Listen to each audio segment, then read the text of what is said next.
ఈ cinema love story అంటారు, కానీ ఇది ప్రేమ కాదు, బాధ, పిచ్చి, ఫ్యాషన్ అన్ని కలిపిన కథ. లాస్ట్ వరకు చూస్తే మాత్రం గుండె భారంగా అవుతుంది. ఇప్పుడు మనం రివ్యూ చేయబోతున్న మూవీ తేరీ ఇష్క్ మేన్. హిందీ లవ్ డ్రామా సినిమా ఇది. ప్రస్తుతం నెట్ఫ్లిక్స్ లో స్ట్రీమింగ్ అవుతుంది. ధనుష్, కృతి సెనన్ లీడ్ రోల్స్ లో నటించారు.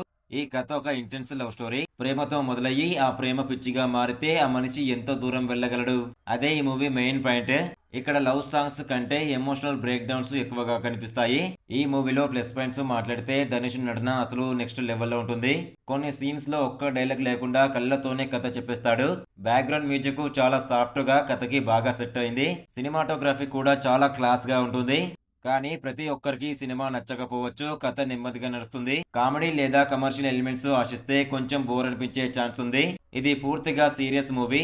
మీకు డీప్ లవ్ స్టోరీస్, ఎమోషనల్ సినిమాలు ఇష్టమైతే తేరీ ఇష్క్ మేను తప్పక చూడాలి. కానీ మాస్ ఎంటర్టైన్మెంట్ కోరుకునే వాళ్ళకు ఇది కాస్త హెవీగా అనిపించవచ్చు.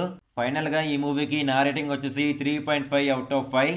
ఇలాంటి ఓటీటీ మూవీ రివ్యూస్ కావాలంటే ఛానల్ ని సబ్స్క్రైబ్ చేయండి. ఈ సినిమా మీకు నచ్చిందా లేదా కామెంట్ లో చెప్పండి.